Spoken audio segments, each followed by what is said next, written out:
Hello दोस्तों, नमस्कार। आज के इस पार्ट में हम अवकलज के अनुप्रयोग के अंतर्गत जो आपकी प्रश्नावली थी 6.2 वर्धमान और ह्रस्वमान, इसमें आपके 7 क्वेश्चन पहले 2 पार्टों में कंप्लीट हो गए थे और आज के जो तीसरा पार्ट है उसमें हम क्वेश्चन 8 से और लास्ट तक इस प्रश्नावली को हल करेंगे। तो आओ ध्यान से देखते हैं और प्रश्न नंबर 8 से शुरुआत करते हैं। प्रश्न नंबर 8 है आपका x के उन मानों को ज्ञात करो जिसके लिए y बराबर x माइनस 2 का होल स्क्वायर एक वर्धमान फलन है। एक वर्धमान फलन है। हल ये है तुम्हारा क्वेश्चन नंबर 8। अब सबसे पहले देखते हैं फलन, कौन सा फलन दिया है। तो दिया गया फलन है तुम्हारा y बराबर x माइनस 2 का होल स्क्वायर। अब इसका अवकलन करते हैं। सबसे पहले तो dy बटे dx बराबर, सबसे पहले घात 2 का जब अवकलन करते हैं हम तो 2x और 2x का नाम हो गया 2 गुणा x माइनस 2, एक्स स्क्वायर का अवकलन 2x और x का नाम है x इंटू एक्स माइनस 2, ये हो गया गुणा। अब इसका अवकलन करते हैं तो ये हो गया x का गुणा x से किया ऐसे, x लिया, इस x माइनस 2 का अवकलन किया तो 1, x माइनस 2 लिया तो x का अवकलन किया 1। यूं भी फलन, दो फलनों का गुणनफल का अवकलन, पहला फलन गुणा दूसरे का अवकलन प्लस दूसरा फलन पहले का अवकलन करो। हल 2x x minus 2 x plus x minus 2 बराबर 2x x minus 2 2x minus 2, 2 आ गया दोनों में से कॉमन तो ये हो गया 4x x minus 2 x minus 1, ये हो गया। अब क्या करें हम, अब निकालते हैं dy बटे dx बराबर 0, dy बटे dx बराबर 0 और dy बटे dx जब 0 निकालते हैं तो 4x x minus 1 x minus 2 बराबर 0। जब इसको हल करते हैं हम तो x के 3 मान आ गए। पहला, जब x का मान 0 रखा तो 0, जब x माइनस 1 बराबर 0 इट एम्प्लाइज x बराबर 1, x माइनस 2 बराबर 0 x बराबर 2, ये हो गए तुम्हारे 3 मान। अब लेंगे हम क्या, अब x बराबर 0 x बराबर 1 x बराबर 2, संख्या रेखा माइनस इन्फिनिटी से प्लस इन्फिनिटी को 3 असंयुक्त अंतरालों, 3 असंयुक्त अंतरालों, 3 असंयुक्त अंतराल कौन कौन से हो गए, देखो ये तुम्हारी संख्या रेखा हो गई और इस पर ये तीनों मान जमा दिए हमने आरोही क्रम में। तो सबसे पहले कौन आएगा 0, फिर 1 और फिर 2, तो अंतराल हो गए आपके 3 नहीं 4। कितने अंतराल हो गए आपके 4। देखो एक यहां से यहां तक, एक यहां से यहां तक, एक यहां से यहां तक और एक यहां से यहां तक। कौन कौन से हो गए, माइनस इन्फिनिटी से 0 तक, 0 से 1 तक, 1 से 2 तक और 2 से इन्फिनिटी तक में विभक्त करते हैं, विभक्त करते हैं। अतः जब इसको विभक्त करते हैं संख्या रेखा पर तो बनाते हैं हम एक टेबल और टेबल पर देखते हैं कि किस अंतराल में फलन वर्धमान है, किस अंतराल में ह्रस्वमान है। और इसके लिए क्या देखते हैं हम कि इन अंतरालों पर f डैश x का चिन्ह देखते हैं। मीन्स इन अंतरालों में से कोई संख्या, एक संख्या लेके f डैश x में रखते हैं। यदि धन का मान आता है तो वर्धमान, ऋण का मान आता है तो ह्रस्वमान, ऐसे। ये आपकी टेबल हो गई।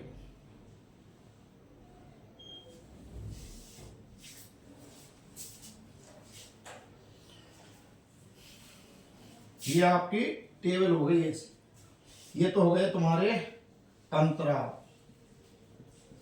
ये हो गया तुम्हारा f डैश x का चिन्ह और ये हो गया तुम्हारा fx की प्रकृति। अब तुम्हारा पहला अंतराल आ रहा है माइनस इन्फिनिटी से 0, दूसरा अंतराल आ रहा है आपका 0 से 1,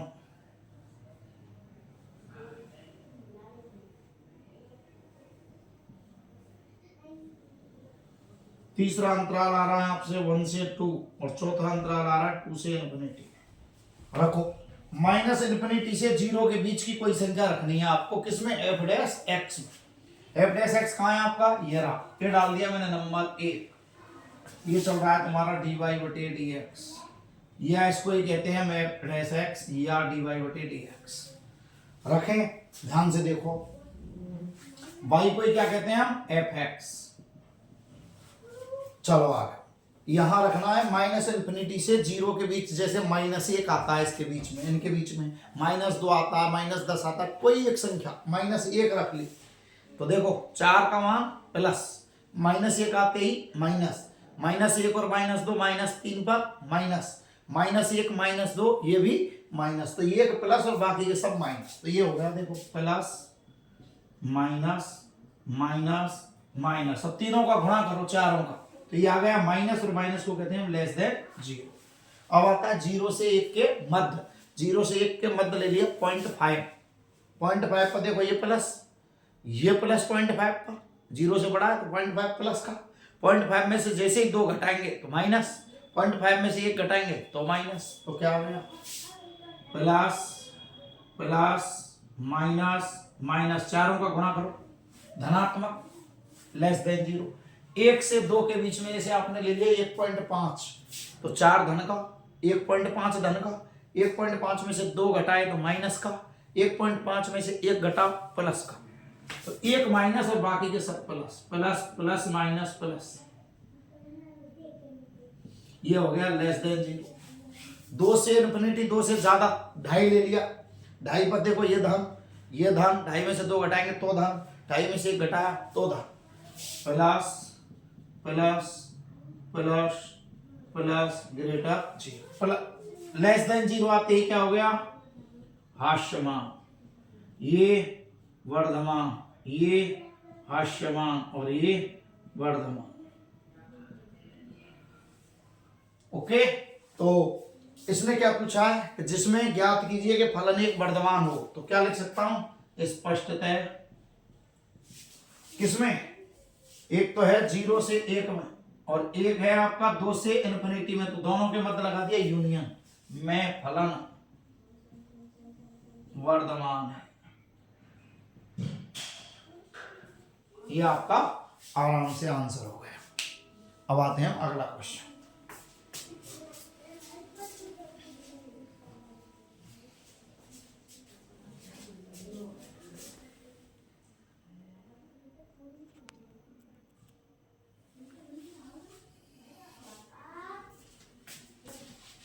अगला क्वेश्चन है आपका 9वां क्वेश्चन।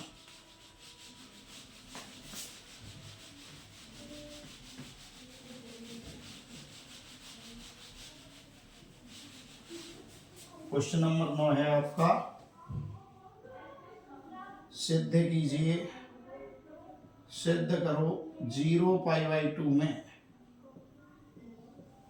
0π/2 में y बराबर 4 sin थीटा बटे 2 plus cos theta minus theta, theta का एक वर्धमान फलन है, थीटा का एक वर्धमान फलन है,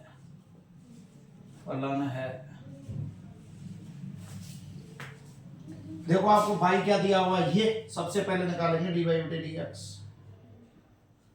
दिया गया फलन y बराबर 4 sin theta upon 2 plus cos theta minus theta.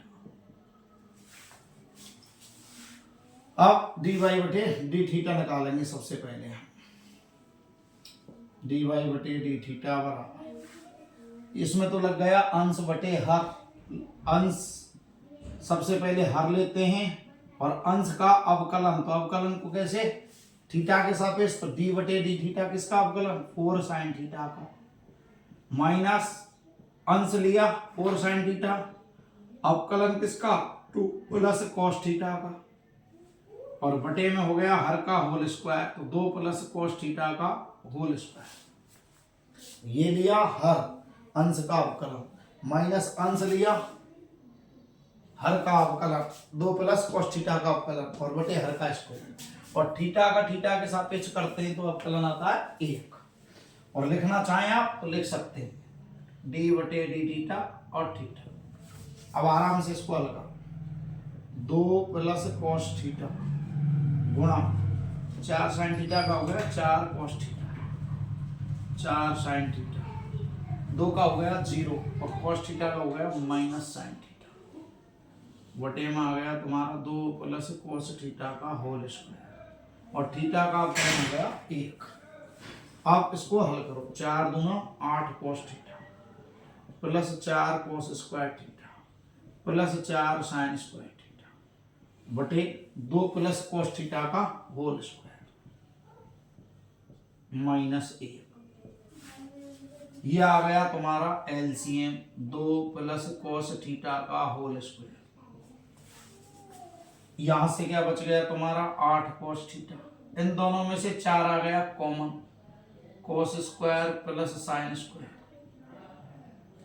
जब ये एलसीएम लेंगे तो 1 से इसका गुणा हो गया, ये हो गया 2 प्लस कॉस थीटा का होल स्क्वायर। अब इसको आगे हल करो। 8 कॉस थीटा प्लस 4 गुणा 1 cos square plus sine square का मान 1। 2 प्लस कॉस थीटा का वर्ग खोलो ए स्क्वायर तो 2 का वर्ग 4, कॉस का वर्ग कॉस स्क्वायर 2ab तो 2 दूना 4 कॉस थीटा बटे 2 प्लस कॉस थीटा का होल स्क्वायर। अब आते हैं लास्ट लाइन इसकी।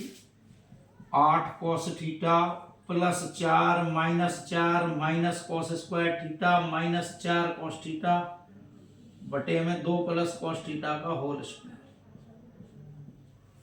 देखो 4 से गया 4, 8 कॉस थीटा में से 4 कॉस थीटा घट गए तो 4 cos theta minus cos square theta बटे में 2 प्लस कॉस थीटा का होल स्क्वायर।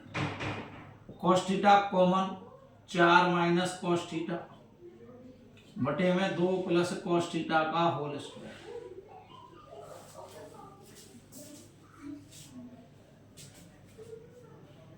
और अब आते हैं फाइनल आंसर पर। यह चल रहा है तुम्हारा dy बटे डी थीटा। अब इधर करते हैं इसको।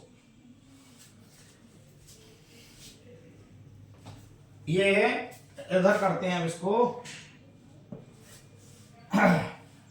चूंकि theta belongs to 0 pi by 2, theta belongs to 0 pi by 2, theta belongs to 0 pi by 2, तब कोस थीटा का मान क्या हो गया 0 या 0 से बड़ा, या तो 0 हो सकता है या 0 से बड़ा हो सकता है। एक का 4 माइनस कोस थीटा, चूंकि कोस थीटा का अधिकतम मान 1 व न्यूनतम मान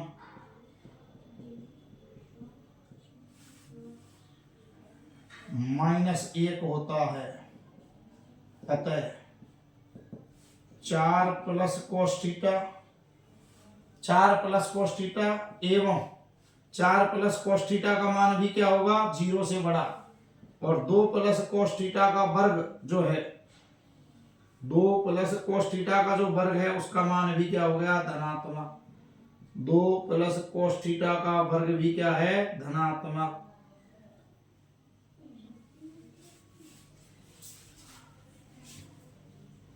वापस सुनो एक बार। थीटा जब 0 से 90 के बीच में है और dy बटे डी थीटा में cos थीटा रहा तो उसका मान क्या होगा या तो 0 या 0 से अधिक।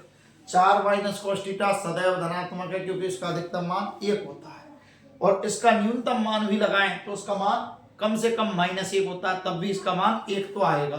तो ये भी धनात्मक हो गया, ये भी धनात्मक हो गया, ये भी धनात्मक हो गया, अतः dy बटे डी थीटा की वैल्यू क्या हो गई या तो 0 या 0 से बड़ा।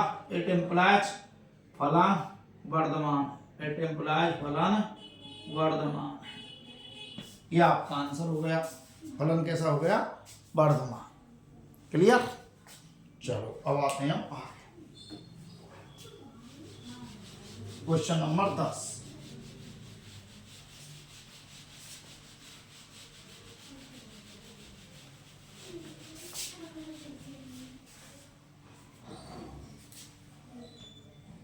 क्वेश्चन नंबर 10 सिद्ध कीजिए लघु गणक फलन 0 इन्फिनिटी में निरंतर वर्धमान है, निरंतर वर्धमान फलन है, निरंतर वर्धमान फलन है। और अब आते हैं सवाल पर हल। चूंकि y बराबर log x लघु गणक फलन, लघु गणक फलन इसको कहते हैं ना, लघु गणक फलन किसको, जिसमें y का मान log x। तब dy बटे dx क्या हो गया 1/x। चूंकि x बिलोंग्स टू 0 से इन्फिनिटी, और 0 से इन्फिनिटी का अर्थ x धनात्मक, अर्थात x greater 0। It implies 1/x भी क्या हो गया धनात्मक, और जब धनात्मक हो गया तो dy बटे dx क्या हो गया धनात्मक, और धनात्मक होते ही फलन कैसा हो गया निरंतर वर्धमान, निरंतर वर्धमान है। तो ये आपके 1 नंबर में क्वेश्चन आता है ऐसा। क्वेश्चन नंबर 11वां है आपका सिद्ध कीजिए, सिद्ध करो -1 से +1 में f(x) बराबर x² माइनस x + 1 ना वर्धमान है ना हास्यमान है, ना वर्धमान है ना हास्यमान है। अब आते हैं प्रश्न पर हल। दिया गया फलन f(x) बराबर x² minus x + 1 it implies f' हो गया तुम्हारा 2x - 1। अब कलन x² का 2x और x का 1। अब क्या निकालते हैं तुम, f' बराबर 0 इम्प्लाइज 2x - 1 बराबर 0। x का मान आ गया 1/2। अब x बराबर 1/2 क्या करता है, x बराबर 1/2 अंतराल -1 को 2 असंयुक्त अंतरालों, 2 असंयुक्त अंतरालों, 2 असंयुक्त अंतराल ये बन गए आपके -1 से +1 और बीच में 1/2। ये तुम्हारा -∞ ये +∞। तो अंतराल को 2 असंयुक्त अंतराल कौन कौन से, -1 से 1/2 व 1/2 से 1 में विभक्त करता है। 2 अंतराल हो गए। अब लिया तुमने x का मान क्या -1 से 1/2, जब x बिलोंग्स टू -1 से 1/2 तब f'(x) देखो ध्यान से, अब f'(x) को ये है तुम्हारा f'(x), ये नंबर डाल दिया मैंने 1।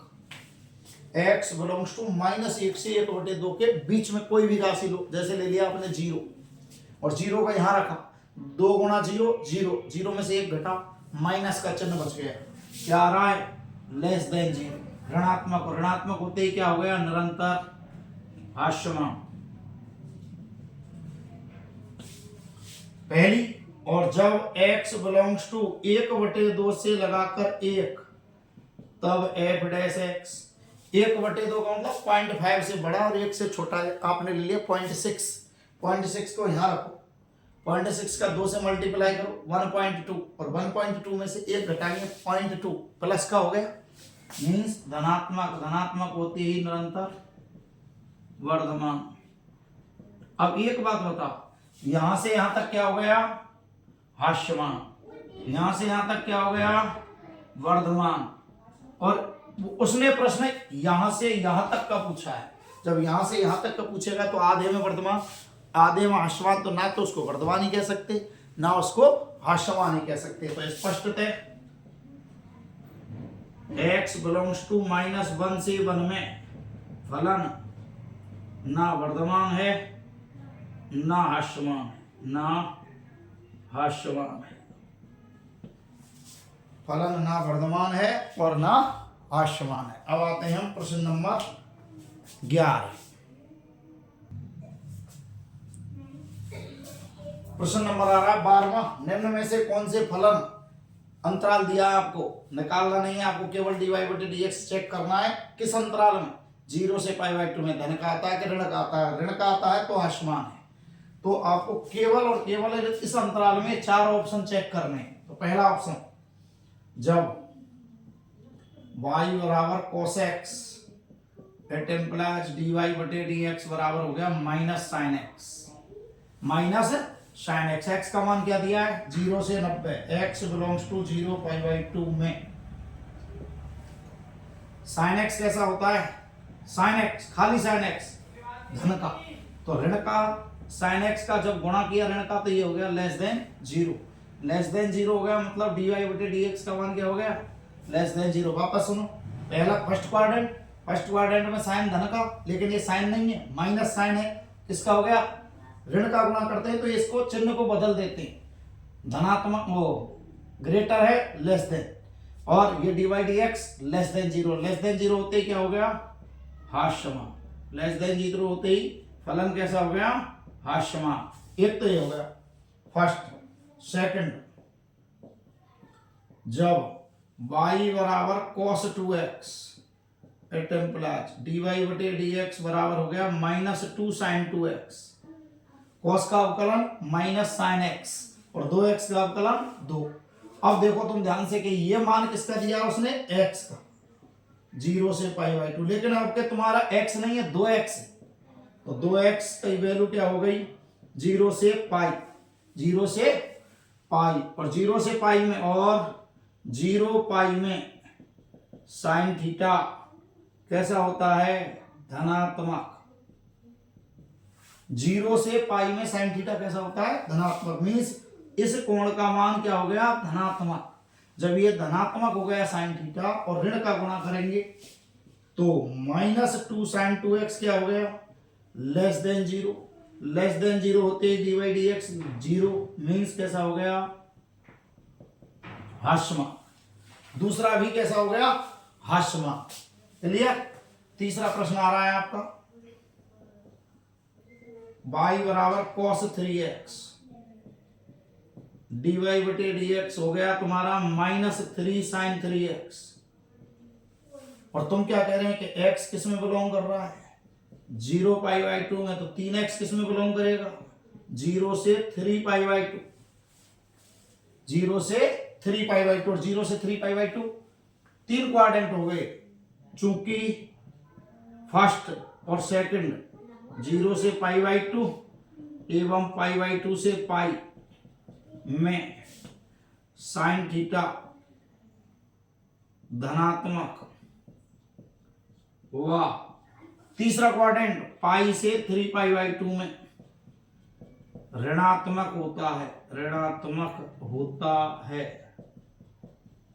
इसका मतलब इस पूरे अंतराल की अगर बात करें तो आधे में तो हो गया धनात्मक पहले 2 क्वाड्रेंटों में, और तीसरे में कैसा हो गया? ऋणात्मक। तो आधे में ये वर्धमान है, आधे में हास्यमान है। तो क्या कह सकता हूं? अतः फलन ना वर्धमान ना हास्यमान, ना वर्धमान ना हास्यमान। ये आ गया तीसरे का आंसर तुम्हारे का। और चौथा है तुम्हारा 10x, y बराबर 10x dy/dx हो गया तुम्हारा sec²x। और sec²x कैसा है? ग्रेटर 0, और ग्रेटर 0 होते ही क्या लिख दिया? वर्धमान। इसका मतलब हास्यमान कौन कौन से हो गए? cos x और cos 2x दोनों कैसे हो गए? हास्यमान। अब अगले प्रश्न पर आते हैं कि किन अंतरालों में, इनमें से जो 4 अंतराल दिए इनमें से किस में हास्यमान है? तो पहला आ रहा है आपका fx बराबर x⁻100 plus sin x -1 f'(x) 100 x⁻99 plus sin x का हो गया cos x। अब अंतराल क्या दिया देखो, फर्स्ट जब x बिलोंग्स टू 0 1, इसका मतलब धन की कोई संख्या लेनी है, 0 से 1 के बीच की, उसका 99 उसकी 99 घात निकालनी है, फिर 100 से गुणा करना है, फिर उसमें कॉस जोड़ना है। तो एक बात बताओ, जब ये धन की संख्या होगी तो ये बहुत बड़ी संख्या आएगी, घात 99 निकालेंगे, उसका भी किससे गुणा करेंगे हम, उसका भी किससे गुणा करेंगे, 100 से गुणा करेंगे। It implies 100x 99 plus cos x 100% क्या होगी, धनात्मक। धनात्मक होते ही f dash x greater 0 means फलन वर्धमान, फलन वर्धमान। सेकंड ऑप्शन, जब x बिलोंग्स टू π/2 से π/2 से पाई।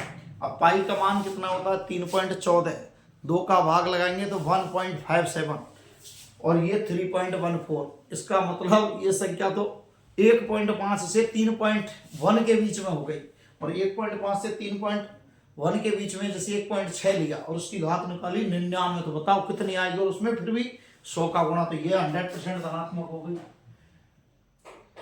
100x 99 plus cos x greater 0, greater 0 होते ही f डैश x ग्रेटर 0 और फलन वर्धमान, फलन वर्धमान। थर्ड ऑप्शन, जब x belongs to 0 π/2 it implies, ये भी क्या हो गई, धनात्मक। धनात्मक होते ही फलन वर्धमान, फलन वर्धमान। फलन कैसा हो गया, वर्धमान। तो इसका आंसर क्या आ गया, कोई नहीं, इसमें से कोई भी आसमान नहीं है। ठीक है, बताते हैं अगला क्वेश्चन, 14वां क्वेश्चन।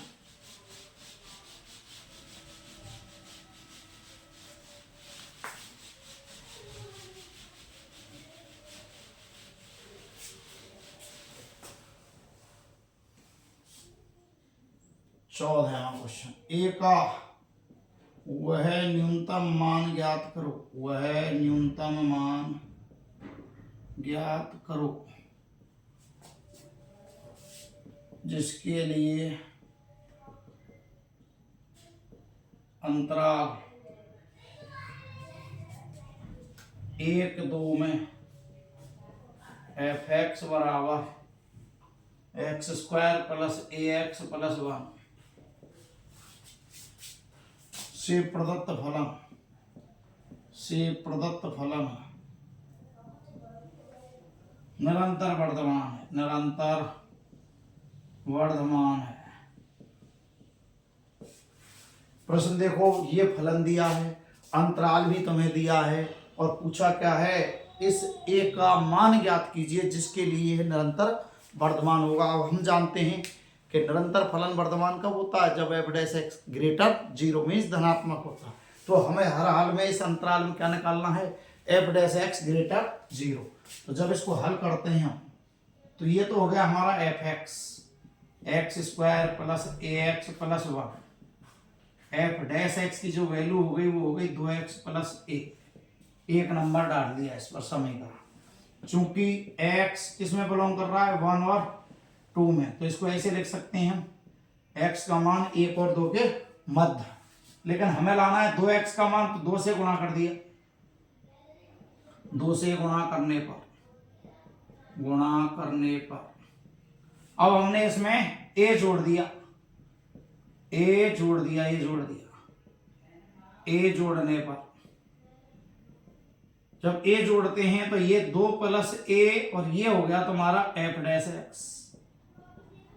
अब आप क्या कह रहे हो, चूंकि फलन अंतराल 1-2 में निरंतर वर्धमान है, अतः 100% f डैश x का मान क्या होगा, ग्रेटर 0। और f डैश x का मान, ये तो कंडीशन ही काम में नहीं आएगी, ये लेस देन वाली है, ये रही ग्रेटर वाली। देखो f डैश x बड़ा है, या इसको ऐसे लिख सकता हूं, 4 plus a f dash x greater 2 plus a। उल्टी कर दी मैंने, देखो इसको, 4 प्लस a बड़ा है f डैश x से, f डैश x बड़ा है 2 प्लस a से, और आप क्या कह रहे हो, निरंतर वर्धमान है, तो ये वाला क्या होना चाहिए, 0 से बड़ा, मीन्स इसका मान हर हाल में क्या होना चाहिए, 0। इसका मान हर हाल में क्या होना चाहिए, 0। तो इसका अर्थ ये हुआ कि 2 प्लस ए की जो वैल्यू है वो 0 से क्या होनी चाहिए, बड़ी। और 2 प्लस ए की जब 0 से वैल्यू बड़ी होगी तो ये हो गया ए का मान क्या, -2। ए का मान -2। जैसे ही -2 रखेंगे तो इसका मान क्या आ जाएगा, 0। लेकिन हमें क्या चाहिए, 0 से बड़ी। हमें क्या चाहिए, 0 से बड़ी। और जब 0 से बड़ी चाहिए तो इसका मतलब -2 से थोड़ी सी बड़ी होनी चाहिए। -2 से, जैसे -1.9, -1.9 रख दिया हमने तो ये हो गया देखो 0 से बड़ा। क्यों, प्लस का 0.1 बचा है तो वो 0 से आराम से बड़ा हो गया। तो यहां हम लिख सकते हैं ए का न्यूनतम मान -2। ए का न्यूनतम मान क्या होगा, -2। जैसे ही -2 होगा ये 0 से बड़ा हो जाएगा। अब आते हैं आगे।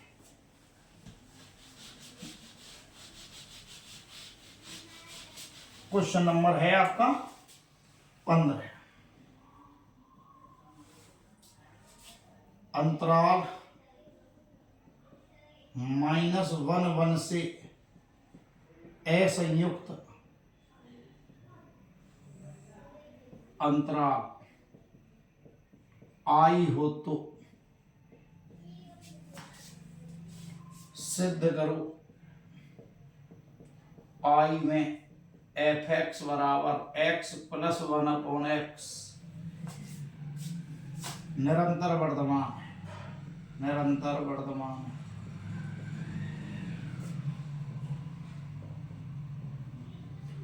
f(x) बराबर क्या दिया है, x + 1/x। करो अवकलन, f(x) का अवकलन f'(x), x का अवकलन हो गया 1 और 1/x का हो गया -1/x²। ये अवकलन हो गया। अब आप क्या कह रहे हो, यहां देखो ध्यान से, क्या कह रहे हो, चूंकि x नॉट बिलोंग्स टू -1 ये लिख रहा है देखो, असंयुक्त अंतराल I जो -1 से असंयुक्त है, जो -1 से असंयुक्त है।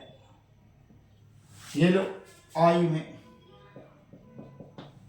x नॉट बिलोंग्स टू -1 से +1, तो इसका अर्थ क्या हो गया, x का मान -1 भी नहीं है, +1 भी नहीं है, बीच की संख्या भी नहीं है, तो x का मान क्या हो गया, +1 से तो अधिक। अर्थात x की जो वैल्यू है एवं दूसरी वैल्यू क्या हो गई, -1 से कम। -1 से छोटी संख्या ये, -1 से +1 ये नहीं है, ये पूरा क्रॉस है, ये पूरा क्रॉस है। तो ये हो गई और ये हो गई, ये और ये। x की वैल्यू 1 से अधिक और -1 से कम। इट इम्प्लाइज x² का जब मान निकालते हैं तो क्या आता है, देखो हमेशा इन संख्याओं का जब हम वर्ग निकालेंगे तो कैसी संख्या आएंगी, 1 से बड़ी। जब x² का मान 1 से बड़ा होगा तो 1/x² का मान क्या हो गया, 1 से छोटा। उल्टा कर दिया इसका। और आपको क्या चाहिए, 1 - 1/x² लो। इट इम्प्लाइज किसका गुणा कर दिया, माइनस का गुणा। ये कर दिया माइनस का गुणा। जब माइनस का गुणा करते हैं तो असमता का चिन्ह बदल जाता है, ये बदल दिया हमने। माइनस का गुणा करने पर असमता का चिन्ह बदलते हैं, असमता का चिन्ह बदलते हैं। अब आ गया, अब इसमें मैंने 1 जोड़ दिया, 1 इधर और 1 ही इधर, 1 जोड़ने पर तो ये तो हो गया तुम्हारा f'(x) और ये हो गया आपका -1 + 1 ग्रेटर 0 और ग्रेटर 0 आते ही फलन निरंतर वर्धमान है। निरंतर वर्धमान है। ये आपको 2 नंबर में आ सकता है क्वेश्चन। वापस सुनो एक बार, f(x) x + 1/x अवकलन निकाला तो x का 1 और 1/x का -1/x²। उसने कहा है कि x का जो मान है वो -1 से +1 से असंयुक्त, संयुक्त मींस इसमें विद्यमान नहीं है, ये नहीं है, नॉट बिलोंग लगा दिया। जब ये नॉट बिलोंग हो गया तो -1 से +1 के मान नहीं लेने, तो लेना क्या है, या तो -1 से छोटे या 1 से बड़े। तो x का मान 1 से बड़ा या -1 से छोटा। जब ऐसी संख्याओं का हम वर्ग करते हैं, जैसे 1 से बड़ी है 1.1, 2, 3, 5, 10, तो सबका जब वर्ग निकालते हैं तो क्या आता है 1 से बड़ा। और सेम पोजीशन किसमें, -1 से वाली संख्याओं में आएगी, तो एक्स स्क्वायर का मान हो गया 1 से बड़ा। लेकिन हमें चाहिए 1/x², जस्ट इसका उल्टा। उल्टा जब ये इससे 1 से बड़ा है तो इसका उल्टा हो गया 1 से छोटा। अब हमको चाहिए माइनस का, तो माइनस का हमने गुणा किया तो असमका का चिन्ह बदल दिया, ये लेस देन था ग्रेटर कर दिया। अब हमें एक और चाहिए तो एक दोनों तरफ जोड़ दिया, तो ये तो बन गया f'(x), ये बन गई 0। और जब f'(x) का मान 0 से बड़ा होता है तो इसी को क्या कहते हैं हम, निरंतर वर्धमान। अब आते हैं 16वां क्वेश्चन।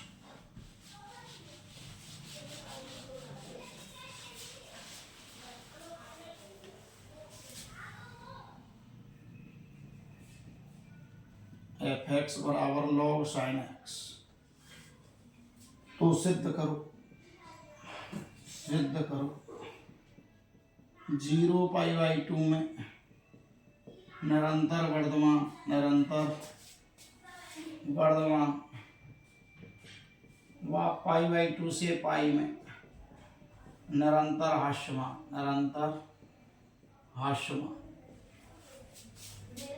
अब इसको हल करते हैं। हल f(x) बराबर log sin x। अब कलन करो f'(x), सबसे पहले log का 1/x, 1/sin x, sin x का cos x, ये हो गया तुम्हारा cos बटे sin cot x। अब देखो तुम कौन से अंतराल में पूछा है, जब x बिलोंग्स टू 0π/2 मीन्स कौन सा हो गया, प्रथम चतुर्थांश। It implies cot x greater 0, धनात्मक। cot x का मान क्या हो गया, धनात्मक, और धनात्मक हो गया तो f'(x) की वैल्यू धनात्मक, और धनात्मक होते ही निरंतर वर्धमान है। फर्स्ट। सेकंड, जब x बिलोंग्स टू π/2 से पाई, सेकंड क्वाड्रेंट, सेकंड चतुर्थांश में cot x कैसा होता है, ऋण का, और जब ऋण का होता है तो f'(x) लेस देन 0, और दिया गया फलन निरंतर हास्यमान है।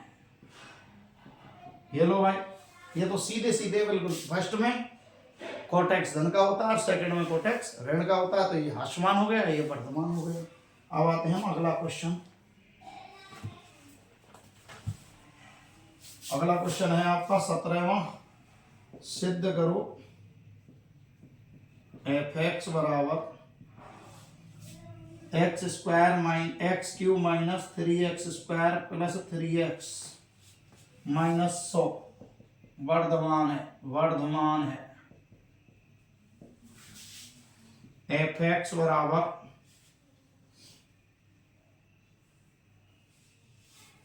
x बराबर r पर, ये भी उसने दे रखा कि ये फलन है, ये वर्धमान सिद्ध करना है किस पर, x बराबर r पर, वास्तविक संख्याओं पर। तो f(x) बराबर क्या है, x³ minus 3x² plus 3x minus 100। अब कलन निकालें तो x³ का हो गया 3x², x² का 2x, 3 से गुणा किया 6x, 3x का हो गया 3, दोनों में से common 3, x² minus 2x plus 1। अब ये बन गया x माइनस 1 का होल स्क्वायर, और होल स्क्वायर का मान क्या होता है, या तो 0 या 0 से बड़ा, कैसे भी होल स्क्वायर का मान। तो x बिलोंग्स टू r पर 3x माइनस 1 का स्क्वायर का मान क्या आएगा, या तो 0 या 0 से बड़ा, और ये किसकी वैल्यू हो गई, f'(x), 0 से बड़ा भी और 0 से इक्वल है, और जब 0 से बड़ा है तो निरंतर वर्धमान, इक्वल है तो वर्धमान, तो फलन कैसा हो गया, वर्धमान। अब आते हैं क्वेश्चन नंबर 18।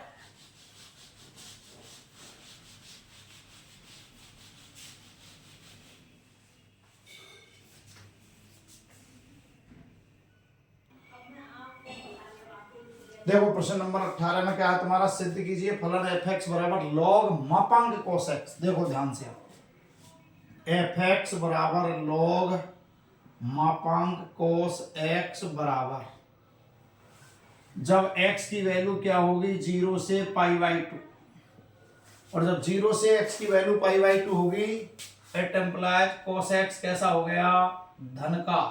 और जब cos x धन का हो गया तो मापांक cos x का अर्थ क्या रह गया, खाली cos x। और इसको क्या लिख सकता हूं मैं, log cos x, log cos x।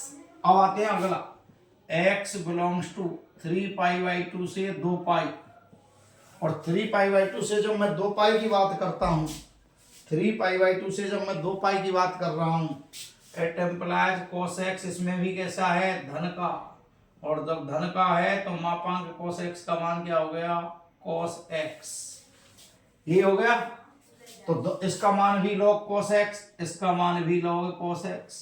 जब दोनों का एक ही है तो इसका अर्थ क्या हुआ बेटा, इसका अर्थ क्या हुआ, इसका अर्थ क्या हो गया, ध्यान से देखो, मापांक जब cos x है तो इसका मान अगर धन आता है तो log के साथ धन की परिभाषित होता है r प्लस, तो ये धन का ले लिया।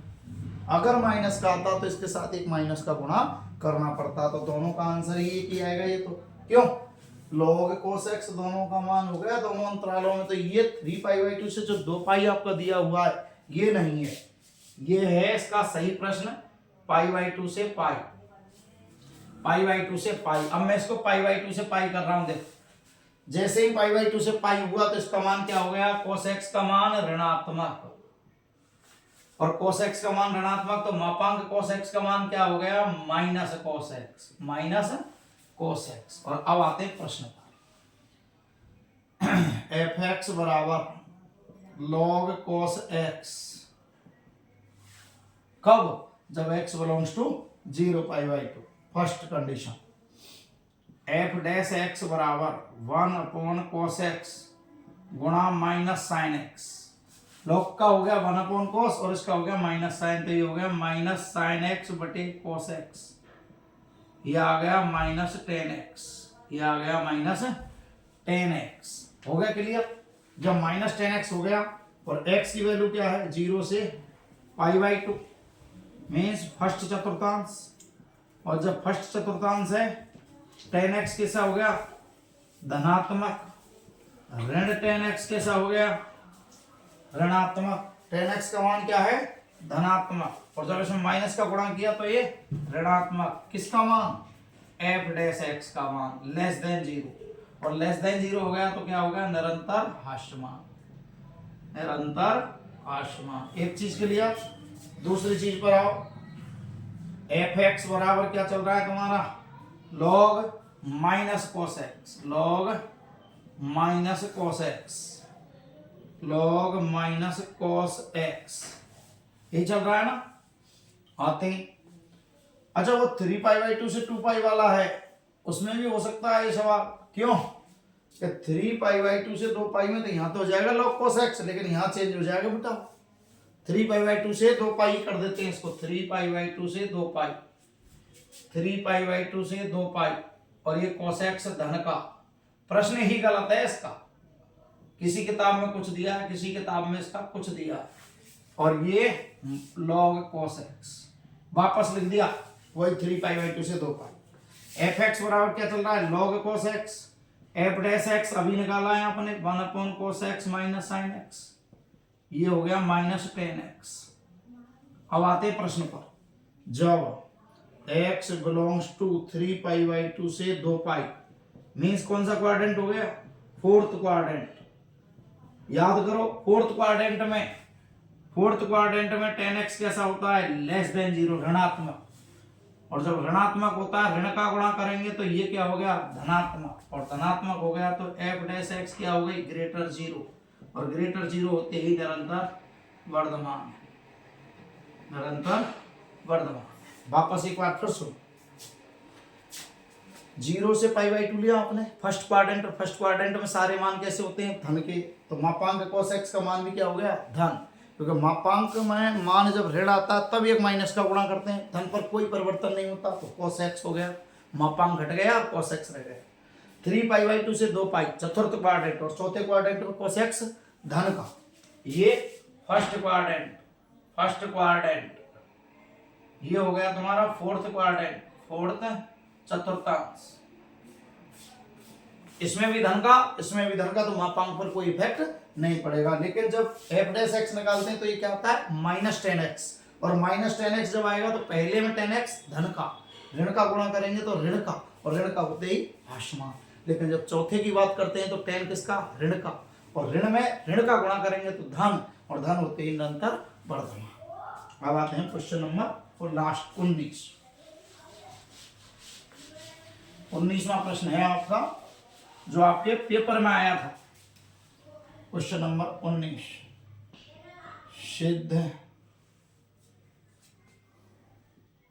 करो कि किस अंतराल में फलन y बराबर x square E minus x Varthaman है। वर्धमान लाना है आपको।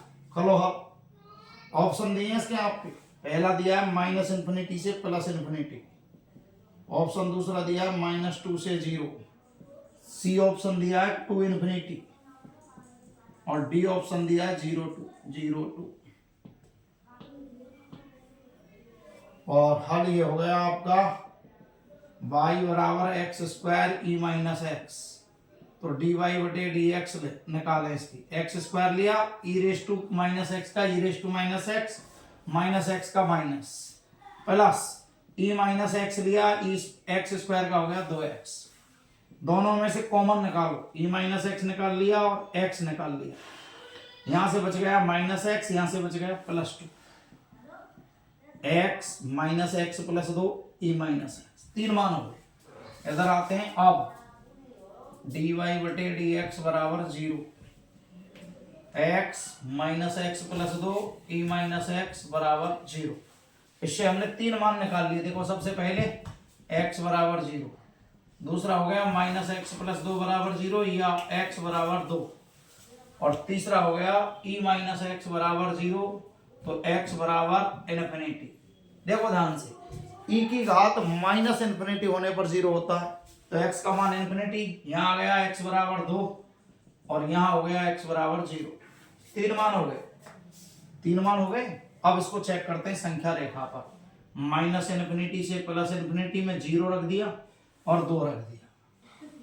जब x belongs to -∞ 0, x belongs to 0 2, और x बिलोंग्स टू 2 ∞, तो तीनों हमने निकाल लिए। ये जब लिख दिया, जब x का मान -∞ से 0 के बीच में, तब f डैश x। तीनों पर हमने चिन्ह देख लिए। देखो ध्यान से, ये रहा तुम्हारा f डैश x। -∞ से 0 के बीच में, जैसे माइनस की संख्याएं हो गई सारी, जैसे मैंने ले लिया -1 जमा, -1 पर माइनस ये क्या जमाएंगे, तो माइनस +1 +2 +3, इसका मतलब प्लस। और e सदैव धन का होता है, e की घात चाहे प्लस की हो चाहे माइनस की हो, सदैव धन का होता है। तीनों का गुणा करो, <0, मतलब <0 होगा तो इसका मान क्या आ गया, इसका मान इधर कर दो, इसको -∞ से ∞, ये 0 और ये तुम्हारा चल रहा है, तो हाँ क्या आ गया इसका आंसर, निरंतर हास्यमान। अब आते हैं 0 से 2 के बीच में, जैसे मैंने प्लस का 1 ले लिया, तो प्लस का 1 यहाँ रखो, -1 + 2, ये भी प्लस, और ये तो होता ही प्लस, तीनों ही प्लस के हो गए, प्लस मीन्स निरंतर वर्धमान। अब आते हैं तीसरे पर, 2 से बड़ा, जैसे 3 पर ये धन, ये ऋण के 3, धन के 2, ऋण, और ये धन, तो धन ऋण धन, तीनों का गुणा करेंगे, <0, निरंतर हास्यमान। कौन सा रहा वर्धमान, ये बीच वाला 0 से 2, तो इसका आंसर क्या हो गया, 0 2। और ये आपकी 6.2 कंप्लीट होती है। और आप इस वीडियो को ध्यान से देखें, पसंद आए तो लाइक करें, सब्सक्राइब करें। प्रत्येक सवाल को आप हल करके देख सकते हो, इसमें से सारे कंसेप्ट आपके क्लियर किए हैं इसमें। धन्यवाद।